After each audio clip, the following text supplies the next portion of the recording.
El tema de hoy es la esperanza del mundo, la iglesia. Pero ¿cuán cierto es esto? ¿Estamos creyéndonos de verdad? ¿Estamos evidenciando que como iglesia somos la esperanza que el mundo necesita? Pero para empezar, yo quisiera que pensemos un poco en lo que está aconteciendo hoy en día. Pandemia, enfermedad, literalmente el mundo entero está en aprietos, no solamente nuestro país o nuestra ciudad. Son tiempos difíciles, tiempos oscuros. El mundo necesita esperanza, por lo tanto. Para el tiempo del profeta Isaías, vamos a leer una porción de este profeta, de este libro. Las cosas ya estaban en picada, ya no estaban tan bien que digamos. Vemos a reyes haciendo alianzas con naciones con las que no deberían hacer alianzas, y Dios claramente había sido específico con esto, que no hagan este tipo de acuerdos o pactos con las otras naciones cananeas o del cercano oriente. Empieza el reino de Israel a confiar en sus fuerzas, no a confiar en Dios, y ahí es donde Dios empieza a usar a Isaías para llevar un mensaje de juicio. Israel había fallado como nación en demostrar y evidenciar y vivir la ley que Dios les había dado.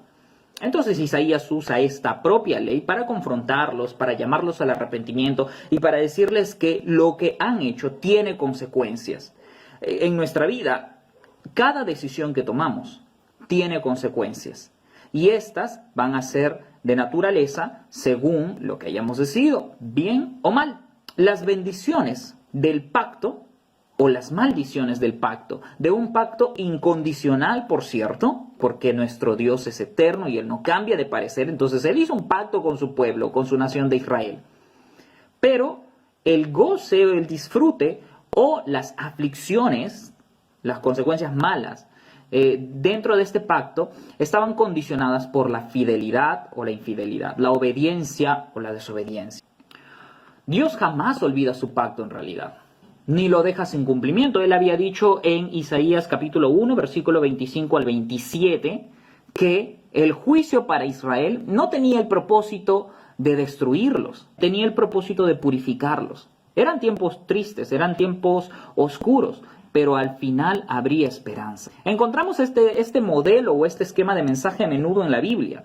Dios trayendo juicio luego de que hay pecado, de que hay desobediencia, pero su último término o su última palabra no siempre es el juicio. Luego hay gracia, luego hay promesa de restauración. Y creo que esto es lo que podemos experimentar también en nuestra vida, ¿verdad? Dios ha tenido que lidiar con nosotros muchas veces con disciplina, con juicio, por qué no decirlo de alguna manera, pero siempre ha habido promesas de restauración también para nuestra vida, para nuestra nación, para el mundo entero. No olvidemos eso. No debemos o no tenemos un Dios solamente que es justo, recuerden. Tenemos un Dios de gracia, misericordia, un Dios de amor, un Dios bondadoso. Y este es el mismo Dios del Antiguo Pacto, del Antiguo Testamento, en el Nuevo Testamento, y el mismo Dios que adoramos hoy en día. Llegamos al pasaje al que yo quisiera que ustedes abran sus Biblias. Isaías capítulo 2, ¿sí? A partir del versículo 2, Isaías, luego de dar una introducción a su libro, obviamente, y que abundan mensajes de estos en todo el libro de Isaías, él dice que en los postreros días vendría un tiempo en el que luego del juicio, Dios haría que el monte de la casa del Señor sea establecido como cabeza de los montes. Se alzará sobre los collados y confluirán a él todas las naciones. Vendrán muchos pueblos y dirán: venid, subamos al monte del Señor, a la casa del Dios de Jacob, para que nos enseñe acerca de sus mandamientos y andemos en sus sendas, porque de Sión saldrá la ley y de Jerusalén la palabra del Señor. Esta promesa debió sostener al remanente de Israel en sus días más grises. Ellos debían pasar los días de desesperanza, pero para valorar a Dios, para aprender no solo a desear la esperanza, sino a vivirla. Pasarían años terribles y de muchas penas para que ellos valoren lo que antes tenían, o mejor dicho, para que valoren lo que siempre se les ofreció, pero nunca lograron del todo, porque la nación de Israel a veces es exaltada de una manera que creo yo que si leemos la Escritura, vemos no a una nación ajena a nuestra propia experiencia. Cuando leo el Antiguo Testamento no dejo de identificarme con muchos de los errores que han cometido hombres del pasado, hombres de la Biblia. Isaías parece traducir una promesa o un pacto que Dios ya había hecho con Abraham en Génesis capítulo 12. En el capítulo 12 Dios le dice a Abraham que él lo bendeciría, pero para hacer bendición para todas las naciones. Así que si Dios lo ha prometido, tiene que cumplirlo.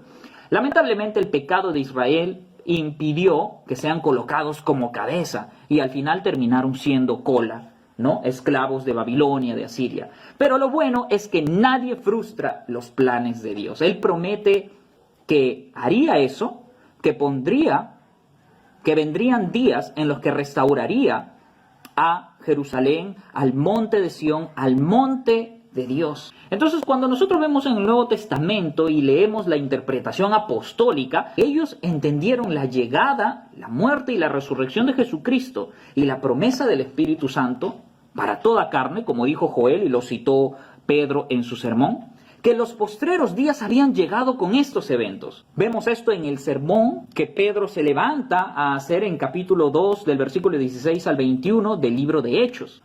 Gálatas 3:29 nos revela algo muy importante. Es Pablo diciendo, y si vosotros sois de Cristo, es decir, están en Cristo, son discípulos de Jesús y le han confesado como Señor y Salvador, ciertamente el linaje de Abraham sois y herederos según la promesa. ¿Qué quiere decir esto? Que la promesa de ser bendición para todas las naciones ahora aplica a la iglesia. Es decir, a ti y a mí, a nosotros. ¿No es lo que dijo acaso Jesús en el capítulo 5 de Mateo? Del versículo 14 al 16 dice, ustedes son la luz de este mundo. Una ciudad en lo alto de un cerro no puede esconderse. Ni se enciende una lámpara para ponerla bajo un cajón. Antes bien se la pone en alto para que alumbre a todos los que están en la casa. Del mismo modo procuren ustedes que su luz brille delante de la gente, para que viendo el bien que ustedes hacen, todos alaben a su Padre que está en el cielo. ¿Notan la conexión de este texto con lo que ha profetizado Isaías en el capítulo 2? Las promesas de Dios en Cristo, dice la Biblia, son amén. Es decir, en Él se han cumplido, han sido confirmadas. Las demandas de Dios para Israel siguen vigentes, pero también en términos de el nuevo Israel, que somos nosotros, todos los creyentes. Como iglesia, ahora nosotros también recibimos, ese llamado de ser luz para las naciones, brillar. Tenemos el llamado de ser cabeza y no cola. Tenemos el llamado y la promesa de estar en lo alto del monte. Pues de lo contrario, según Mateo capítulo 5, no podríamos brillar a todos los que están en la casa.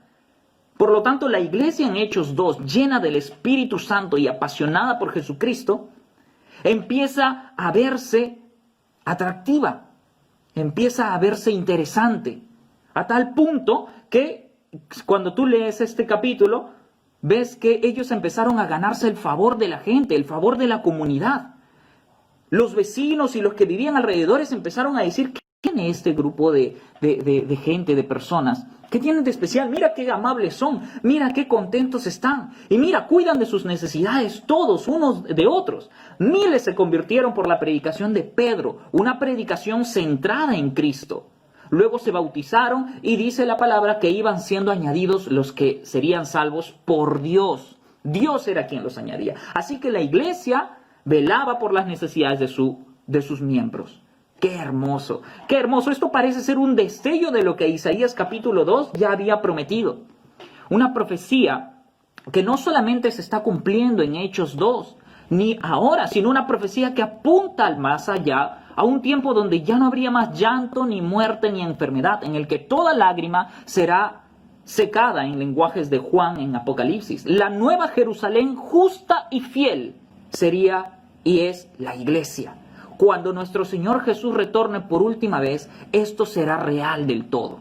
Lo que estoy diciendo es que la consumación total de esto se va a lograr cuando nuestro Señor Jesús, nuestro Rey, regrese. Pero ¿quiere decir entonces que mientras tanto vamos a estar de brazos cruzados? ¿Quiere decir que aún debemos esperar de alguna manera desconsolados a que esta promesa se cumpla? No, estoy también diciendo que esto ya se ha cumplido en un sentido muy real. Jesús dijo que Él es el templo o la casa de Dios. Ahora Él ha sido establecido como cabeza del universo y de la iglesia, según Colosenses capítulo 1 del versículo 15 al 18. Búscalo, por favor. Él es el principio y el primogénito de la creación. Él es quien tiene preeminencia. A Él ahora confluyen todas las naciones, creyentes de todos los países del mundo. Nos ha costado sacrificio, ha costado el derramamiento de sangre de muchos mártires y discípulos del Señor, pero hoy en día somos millones de cristianos en el mundo. En otro sentido muy real, no solo Cristo y a Él acuden.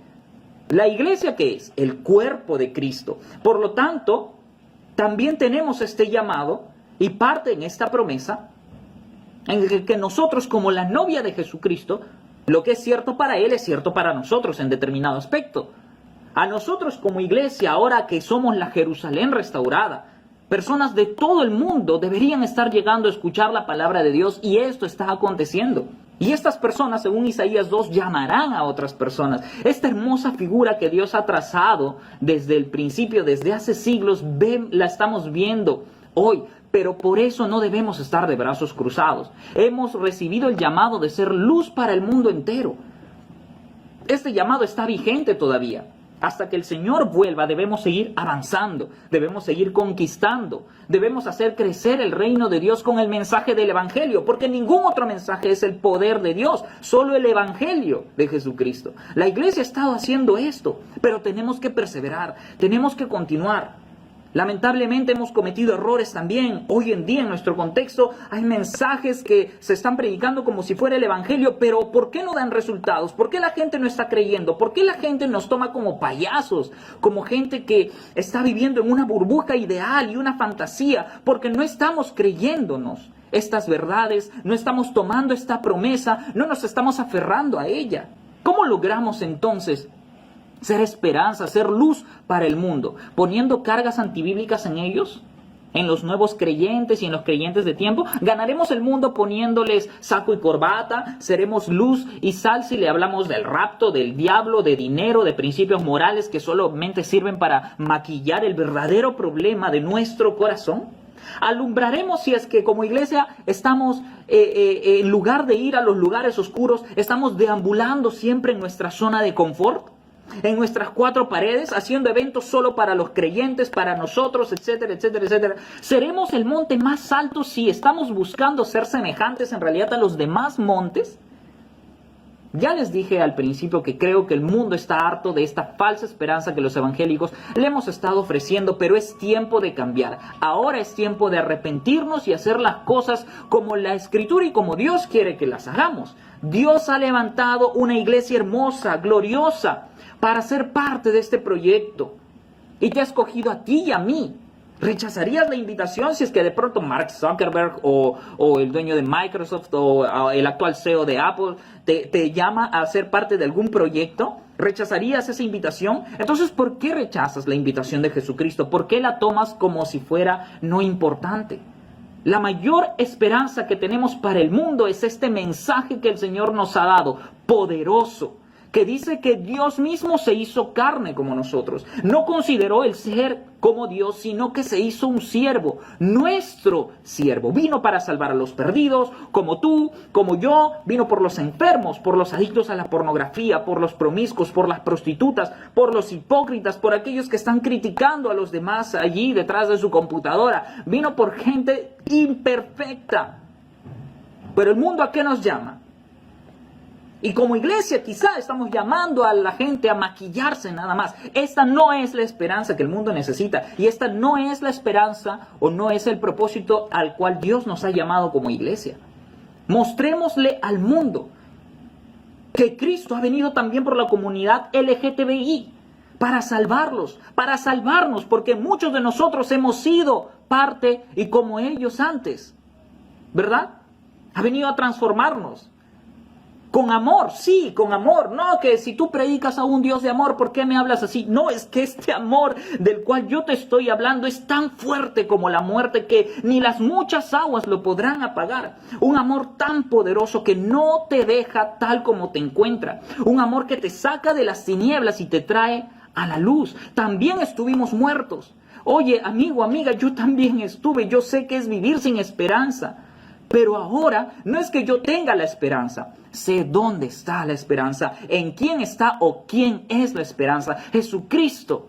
Jesucristo, este Dios que se hizo hombre, no solo experimentó la muerte recibiendo el castigo que tú y yo merecíamos recibir, sino que venció a la muerte, algo que tú y yo tampoco podríamos hacer, y ha resucitado en confirmación de su promesa de que Él es la vida y que un día nosotros resucitaremos también así como Él y reinaremos con Él por la eternidad. Él ahora vive y reina. Jesucristo ha vencido y nosotros somos esa iglesia, como el Israel de Dios. Ahora peleamos no para ganar la batalla, sino porque nuestro Señor, nuestra cabeza, ya la ha ganado. Así que nosotros peleamos con la victoria confirmada. Ahora quisiera terminar con algunas pautas prácticas. Número 1, que el pacto de Dios es incondicional, sí. Pero dentro de este pacto hay bendiciones y también maldiciones. Y experimentar, una de ellas es condicional de la obediencia. Ya lo he mencionado. El nuevo pacto inaugurado por nuestro Señor Jesucristo. En este pacto la idea sigue latente, ¿verdad? Te hablo a ti como creyente, quizá. Te has equivocado. ¿Y Dios te ha quitado su favor? No, no lo ha hecho, pero sí te ha disciplinado, ¿cierto? Y cuando andamos en obediencia, disfrutamos también ese gozo, esa felicidad de serle fiel a Dios. ¿Sí? Así que creo que estás entendiendo de lo que hablo. Lo cierto es que como creyentes estamos siendo luz. ¿Estamos reflejando el poder transformador de Dios? ¿El Evangelio está siendo tangible tanto para nosotros y por lo tanto para el mundo entero, para nuestra comunidad, nuestros vecinos y nuestra familia? Tengamos cuidado de no caer en lo que Israel cayó. Recuerda, de la obediencia dependen bendiciones o maldiciones dentro del pacto de Dios. Tú no vas a caer. Tú que me estás escuchando y si de pronto estás sintiendo el llamado de Jesús a confesarle, a Él, entregarle tu vida, déjame decirte que hazlo con total confianza y seguridad. No te vas a perder, pero dentro de este pacto y de su promesa y dentro de su mano, nos animamos a vivir en obediencia. El número 2, cuando nuestra predicación está centrada en Cristo y su obra y cuando nuestras enseñanzas y ministerios y devocionales y cultos familiares están saturados de Cristo y del objetivo de glorificarle, cosas maravillosas pasan, como las que vemos en Hechos, ¿verdad? A mí me asombra, lee el sermón de Pedro y te vas a dar cuenta en qué hace énfasis él. Hoy vemos tantas predicaciones o tantos énfasis en tantos temas, hasta en el Espíritu Santo, que es cierto, es Dios también. Pero el Espíritu Santo vemos en la Biblia que desciende por una predicación centrada en Jesucristo, porque el Espíritu Santo viene a confirmar y a guiarnos a Él. Así que si queremos transformación en nuestra vida, y creo yo que un primer paso para ser luz, para ser la esperanza que este mundo necesita, es centrar nuestra propia vida en la persona de Jesucristo. Isaías capítulo 2, versículo 3 dice, venid, que la gente, vendría y diría a otros, vamos a la casa del Dios de Jacob, porque ahí está en su enseñanza, porque de ahí está saliendo la enseñanza del Señor. ¿Esto está diciendo la gente de nosotros como iglesia?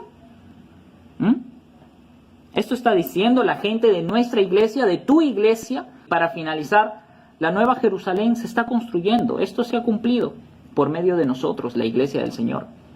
Somos el cuerpo de Cristo, el templo de Dios. Él es el arquitecto de una nueva humanidad, según Efesios. Una nueva humanidad y una nueva sociedad en Cristo, que tiene la victoria asegurada. ¿Por qué temer? ¿Por qué tener miedo? ¿Por qué tener una actitud pesimista, de derrota? No. Las primeras palabras que Jesús le dijo a Juan cuando lo estuvo viendo, le dijo, no temas, no temas. Y es lo mismo que te dice y me dice y nos dice hoy el Señor Jesús, no temas. Somos linaje escogido, real sacerdocio, nación santa, pueblo adquirido para posesión de Dios, a fin de que, ¿para qué? Con objetivo de anunciar las virtudes de aquel que os llamó de las tinieblas a su luz admirable. Espero que el Señor nos haya hablado en este tema.